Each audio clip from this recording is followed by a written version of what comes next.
ಆತ್ಮೀಯ ವೀಕ್ಷಕರೇ, ಯುವನಿಧಿ ಫಲಾನುಭವಿಗಳಿಗೆ ಸೆಲ್ಫ್ ಡಿಕ್ಲರೇಷನ್ ಮಾಡಿಸೋದಕ್ಕೆ ಇದು ಲಾಸ್ಟ್ ಆಪ್ಷನ್. ಈ ರೀತಿ ಏನಾದರೂ ಮಾಡಿದ್ರು ಕೂಡ ನಿಮ್ಮದು ಸೆಲ್ಫ್ ಡಿಕ್ಲರೇಷನ್ ಆಗಲಿಲ್ಲ ಅಂದರೆ ಒಂದು ಸಮಸ್ಯೆ ಇರುತ್ತೆ. ಯುವನಿಧಿ ಹಣವನ್ನು ಪಡ್ಕೊಳ್ಳೋದಕ್ಕೆ ನೀವು ಎಲಿಜಿಬಲ್ ಇಲ್ಲ, ಅಂದರೆ ಯುವನಿಧಿ ಯೋಜನೆಗೆ ಅಪ್ಲೈ ಮಾಡೋದಕ್ಕೆ ನೀವು ಅರ್ಹರಿಲ್ಲ ಅನ್ನೋದನ್ನ ಕನ್ಫರ್ಮ್ ಆಗಿ ತಿಳ್ಕೊಳ್ಳಿ.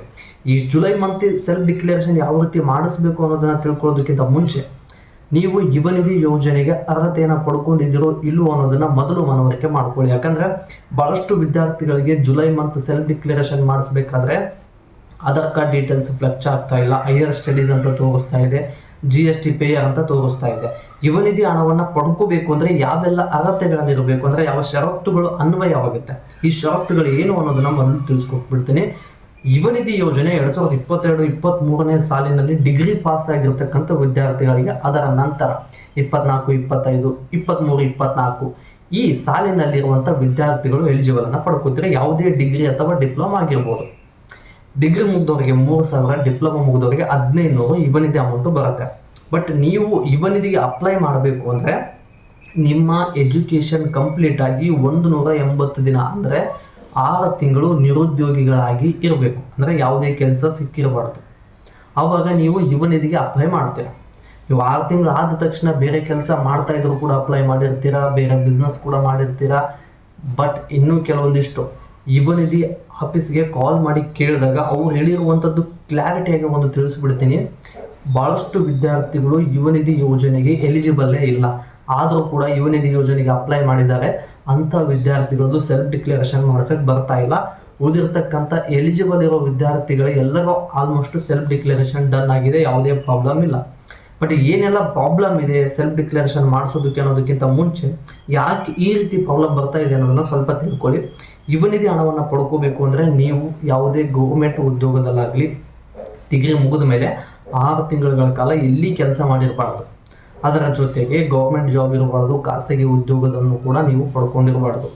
ಇದರ ಜೊತೆಗೆ ನೀವು ಬೇರೆ ಕಡೆ ನಿಮ್ಮ ಹೆಸರಲ್ಲಿ ಲೋನು ಕೂಡ ತಗೊಂಡಿರಬಾರ್ದು. ಆ ಲೋನನ್ನ ತಗೊಂಡು ಯಾವುದೇ ವ್ಯವಹಾರ ಕೂಡ ಮಾಡ್ತಿರಬಾರ್ದು. ಆ ರೀತಿ ವ್ಯವಹಾರ ಮಾಡ್ತಾ ಇದ್ದರೂ ಕೂಡ ನಿಮಗೆ ಯುವನಿಧಿ ಹಣ ಕ್ಯಾನ್ಸಲ್ ಆಗುತ್ತೆ. ಮತ್ತು ಇದರ ಜೊತೆಗೆ ಅಪ್ರೆಂಟಿಸ್‌ಶಿಪ್ ಅಂತೇಳಿ ಒಂದು ವರ್ಷದವರೆಗೂ ಮಾಡ್ತಾ ಇರ್ತೀರ. ಕೆಲವೊಂದು ಕಡೆ ಹೈಯರ್ ಎಜುಕೇಷನ್ ಮುಗಿದ ಮೇಲೆ, ITI ಮುಗಿದ ಮೇಲೆ, ಯಾಕಂದ್ರೆ ಈ ಕಡೆ ಡಿಗ್ರಿ ಮಾಡಿರ್ತೀರ ಮತ್ತು ಕೆಲವೊಂದು ಕಡೆ ITI ಕಂಪ್ಲೀಟ್ ಮಾಡಿ ಅಪ್ರೆಂಟಿಸ್‌ಶಿಪ್ ಅಂತ ಮಾಡ್ತಾ ಇರ್ತೀರ. ಬ್ಯಾಂಕಲ್ಲಿ ಅಪ್ರೆಂಟಿಸ್‌ಶಿಪ್ ಅಂತ ಮಾಡ್ತಿರ್ತೀರ. ಡಿಗ್ರಿ ಏನು BCom BA ಏನು ಮುಗಿದಿರ್ತದಲ್ವ, Canara bank, bank of Baroda ಇಂಥ ಬ್ಯಾಂಕಲ್ಲಿ 1 ವರ್ಷಗಳ ಕಾಲ ಅಪ್ರೆಂಟಿಸ್‌ಶಿಪ್ ಮಾಡ್ತಾ ಇರ್ತೀರ. ಇಂಥ ಡಾಟಾ ಗೌರ್ಮೆಂಟಿಗೆ ತಲುಪ್ತು ಅಂದರೆ ಹಣಕಾಸು ಇಲಾಖೆಗೆ ಯುವನಿಧಿ ಆಫೀಸ್ಗೆ ಡಾಟಾ ಸಬ್ಮಿಟ್ ಆಯಿತು ಅಂದರೆ ಈ ವಿದ್ಯಾರ್ಥಿಗಳಿಗೆ ಯುವನಿಧಿ ಹಣ ಪ್ರಾಬ್ಲಮ್ ಆಗ್ತಾ ಇದೆ. ಇಂಥ ವಿದ್ಯಾರ್ಥಿಗಳಿಗೆ ಯುವನಿಧಿ ಹಣ ಕ್ಯಾನ್ಸಲ್ ಆಗುತ್ತೆ. ಯುವನಿಧಿ ಹಣ 2 ವರ್ಷಗಳವರೆಗೂ ಮಾತ್ರ ಇರುತ್ತೆ. ನೀವೇನಾದರೂ 1 ವರ್ಷ ಸೇರಿದ್ರೆ ಅಂದರೆ ನೆಕ್ಸ್ಟ್ ನಿಮಗೆ ಯುವನಿಧಿ ಹಣ ಬರೋದಿಲ್ಲ. ಹೈಯರ್ ಎಜುಕೇಷನ್ ಮಾಡಿ ಅಂದರೆ ನಿಮ್ಮದು ಡಿಗ್ರಿ ಮುಗಿದಿರುತ್ತೆ, ಈ 2 ವರ್ಷ ಹೈಯರ್ ಎಜುಕೇಷನ್ ಮುಗಿಸಿರ್ತೀರ, ಮತ್ತೆ ಬಂದು ಯುವನಿಧಿಗೆ ಅಪ್ಲೈ ಮಾಡ್ತೀನಿ ಅಂದರೆ ಅಂಥ ವಿದ್ಯಾರ್ಥಿಗಳಿಗೂ ಕೂಡ ಯುವನಿಧಿ ಹಣ ಬರೋದಿಲ್ಲ. ಈ ಎಲ್ಲ ರೀಸನ್ಗಳನ್ನು ಮೀರಿ ನಿಮಗೆ ಯುವನಿಧಿ ಅಮೌಂಟು ಬಂದಿಲ್ಲ, ಮೇ ತಿಂಗಳ ಅಮೌಂಟ್ ಬಂದಿಲ್ಲ, ಜೂನ್ ತಿಂಗಳ ಅಮೌಂಟ್ ಬಂದಿಲ್ಲ, ಜುಲೈ ತಿಂಗಳ ಅಮೌಂಟ್ ಬಂದಿಲ್ಲ, ಮತ್ತು ಇದರ ಜೊತೆಗೆ ನಿಮಗೆ ಸೆಲ್ಫ್ ಡಿಕ್ಲರೇಷನ್ ಮಾಡಿಸೋದಕ್ಕೆ ಪ್ರಾಬ್ಲಮ್ ಆಗ್ತಾ ಇದೆ ಅನ್ನೋ ವಿದ್ಯಾರ್ಥಿಗಳು ಮಾತ್ರ ಯಾವ ಜಿಲ್ಲೆಯಿಂದ ಈ ವಿಡಿಯೋನ ನೋಡ್ತಾ ಇದ್ದೀರಲ್ವ, ಈ ಜಿಲ್ಲೆ ಈ ರೀತಿ ಪ್ರಾಬ್ಲಮ್ ಆಗ್ತಾ ಇದೆ ಅನ್ನೋದನ್ನ ಕಮೆಂಟ್ ಮಾಡಿ. ಇದಕ್ಕೆ ನೆಕ್ಸ್ಟ್ ವಿಡಿಯೋದಲ್ಲಿ ಏನು ಪರಿಹಾರ ಅನ್ನೋದನ್ನ ತಿಳಿಸ್ಕೊಡ್ತೀನಿ. ಮತ್ತು ಇದೇ ರೀತಿಯಾಗಿ ನಾನು ಹೆಚ್ಚಿನ ವಿಡಿಯೋ ಮಾಡಲು ನಿಮ್ಮ ಪ್ರೋತ್ಸಾಹದ ಅವಶ್ಯಕತೆ ಇದೆ. ಈ ಪ್ರೋತ್ಸಾಹವನ್ನು ವಿಡಿಯೋಗೆ ಲೈಕ್, ಶೇರ್, ಕಮೆಂಟ್, ಸಬ್ಸ್ಕ್ರೈಬ್ ಮಾಡ್ಕೊಳ್ಳೋದ್ರ ಮೂಲಕ ಸಪೋರ್ಟ್ ಮಾಡಿ ಅಂತ ಹೇಳ್ತಾ ಮತ್ತೆ ಮುಂದಿನ ವಿಡಿಯೋದಲ್ಲಿ ಸಿಗೋಣ. ಜುಲೈ ಮಂತ್ ಸೆಲ್ಫ್ ಡಿಕ್ಲರೇಷನ್ ಇದು ಯಾವುದು ಪ್ರಾಬ್ಲಮ್ ಇಲ್ಲ ಅಂದರೆ ಇವತ್ತು 12 ಗಂಟೆವರೆಗೂ ಟ್ರೈ ಮಾಡಿ. ಏನಾದರೂ ನೆಟ್ವರ್ಕ್ ಪ್ರಾಬ್ಲಮ್ ಇದ್ದರೆ ಸೆಲ್ಫ್ ಡಿಕ್ಲರೇಷನ್ ಆಗೋದು ಸ್ವಲ್ಪ ನಿಧಾನವಾಗುತ್ತೆ. ಬಟ್ ಸೆಲ್ಫ್ ಡಿಕ್ಲರೇಷನ್ ಆದ ಮೇಲೆ ಪ್ರಿಂಟ್ ಕೊಡೋದನ್ನು, ಸಬ್ಮಿಟ್ ಮಾಡೋದನ್ನು ಮರೆಯೋದಕ್ಕೆ ಹೋಗ್ಬೇಡಿ.